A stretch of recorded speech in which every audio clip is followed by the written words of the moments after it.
all praise to Yahweh Shem Yahweh Shai. Alright, once again, alright, it's gonna be it's gonna go into like a few books, like of the week and all that. Alright, the first book's gonna be alright, The Creature from Jekyll Island. Alright, it's basically about the Federal Reserve and all that, about how our like money isn't like backed by anything.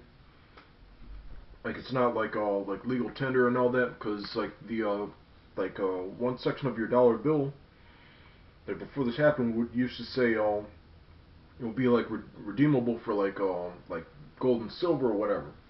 Alright, but it's right, they just like create money out of like thin air and all that. Alright, according to the scriptures, like that's wicked. Alright, the other one. Alright, this is gonna be alright, it's called Slavery by Another Name. Alright, the re-enslavement of black Americans from the Civil War to World War II. Alright, and just goes into how, like after the Emancipation Proclamation, like obviously, alright, we were still like being enslaved and oppressed as a people. Alright, we still are, because like we're under the curses. Alright, and that's just some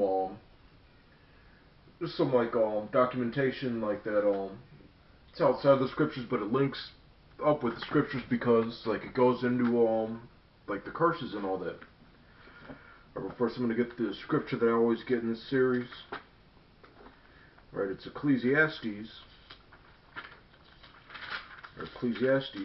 12:12. And further, by these, my son, be admonished, of making many books there is no end, and much study is a weariness of the flesh. Alright, so of course, like all you need is the scriptures are the food. Alright, and as I always say, like things like this are just like supplements. Alright, but it's alright, still relevant and edifying. Alright, and so I'm going to go into a brief edition of this book. Alright, once again, it's The Creature from Jekyll Island.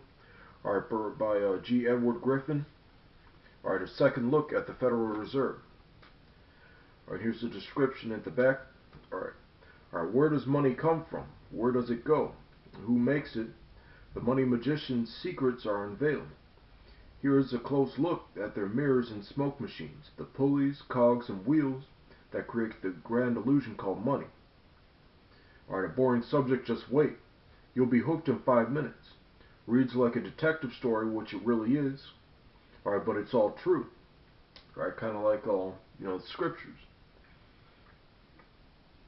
Alright, this book is about the most blatant scam in history. It's all here. The cause of wars, boom-bust cycles, inflation, depression, prosperity. The worldview definitely will change. This may be the most important book on world affairs you will ever read. Or maybe the second important one, but right.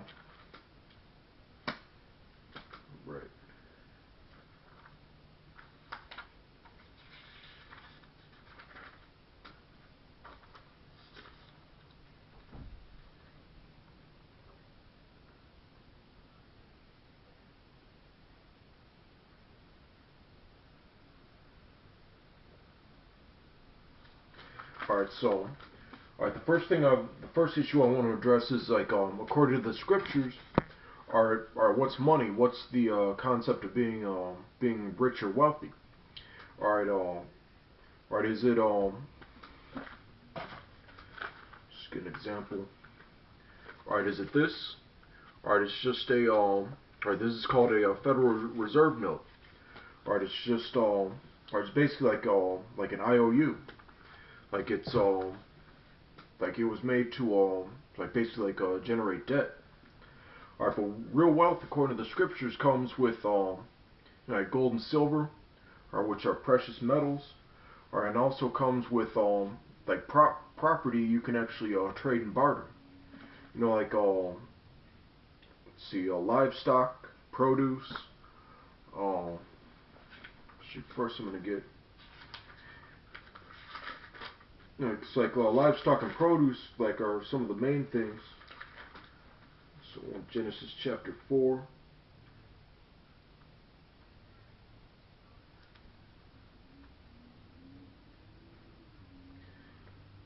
Alright, Genesis 4:2. And she again bare his brother Abel, and Abel was a keeper of sheep, but Cain was a tiller of the ground. All right, so both of these like brothers and all that, you know the story, like who was righteous and wicked. All right, but right, the point is like both of these like brothers had like somewhat like lucrative like occupations. All right, and so what the things that they like could like barter and offer were like things relevant to their like occupations. Alright, verse 3, and in process of time it came to pass that Cain brought of the fruit of the ground an offering unto the Lord. And Abel he also brought of the firstlings of his flock and of the fat thereof. And of course, and the Lord had respect unto Abel, right, and to his offerings, because as far as like that procedure, right, that's what you were supposed to do, like according to the law. Alright, but I just brought that precept up because like like both of those brothers they had like businesses and like that's how they would like barter or like pay or like compensate for like certain like services or whatever. Or and that's basically like how it was like in the ancient world. It wasn't or just like writing like just giving you some shit like this. Alright, and then alright, and then you like all you have to do is give me some shit like this and I'll like just like work on your like plantation or take care of your animals or whatever service. Like it was actually like it's either like trade or it was precious metals. Alright, and skip to Genesis 13. Alright, Genesis 13:1. And Abram went up out of Egypt, he and his wife and all that he had, and Lot with him into the south. And Abram was very rich in cattle, in silver, and in gold. Alright, not like Federal Reserve notes, not IOUs, alright, with like pictures of like old dead like crushed like Edomites on it. Alright, it was actually like something substantial.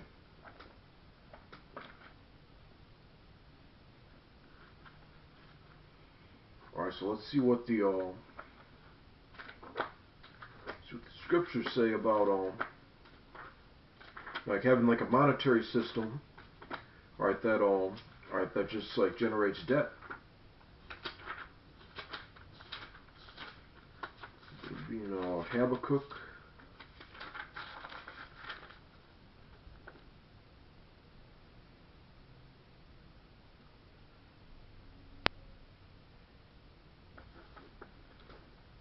Alright. Alright, this is Habakkuk.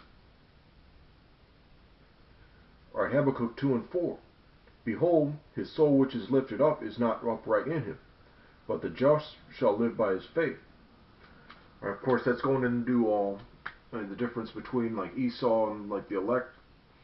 As far as like Esau, his kingdoms are wicked, right? Including like the bartering and like monetary system. You know, waiting like 1-2 weeks to a month, like in order to get like paid and all that.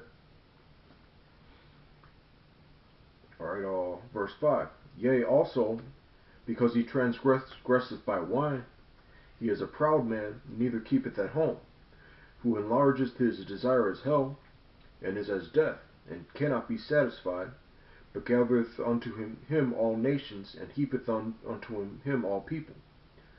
Of course, that goes into you know, like the so-called white man, he sets up like embassies all around the world and all that. You know, and like as far as like he pushes his like oppression, his wickedness, like his wicked philosophies. Alright, the main issue is his like monetary system. Alright, it's gonna go into that.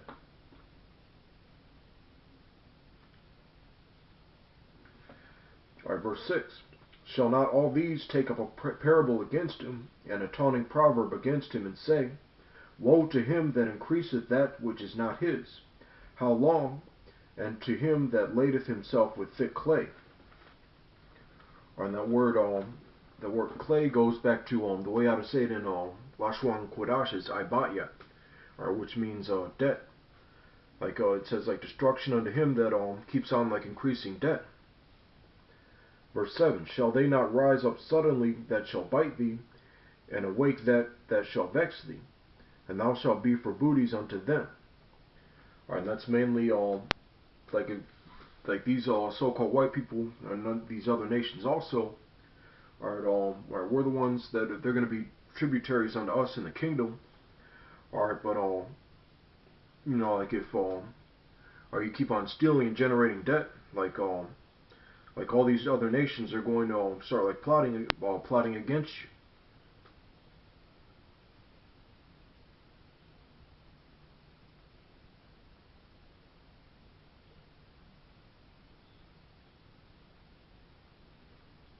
Right. Alright, because thou hast spoiled many nations, all the remnant of the people shall spoil thee, because of men's blood, and for the violence of the land, of the city, and of all that dwell therein. Woe to him that coveteth an evil covetousness to his house, that he may set his nest on high, that he may be delivered from the power of evil. Thou hast consulted shame to thy house by cutting off many people, and hast sinned against thy soul. For the stone shall cry out of the wall, and the beam out of the timber shall answer it. Woe to him that buildeth a town with blood, and established a city with iniquity. Alright, so that's basically what they're doing with and that's one of many issues as far as like generating like debt and creating like money out of nowhere. Alright, and just like generating things like debt slavery and all that. Alright, but you know, like I haven't gotten like that far in this book. Alright, but yeah, it just like goes in all that. You know, because I don't know, when I first came into this truth, I just got into the habit of you know, just like getting all these books and everything. You know, I was like doing like what Ecclesiastes chapter 12 like admonished against. Alright, but you know, I actually found out about this book when I was on the just a couple of years ago when I was like teaching on the highways and byways. Alright, this guy, he was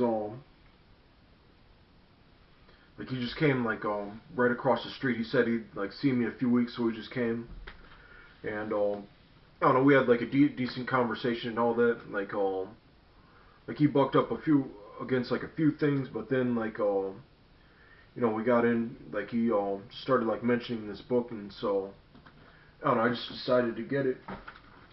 Alright, but alright, I'm just gonna talk about the other one a little bit. Alright, shalom.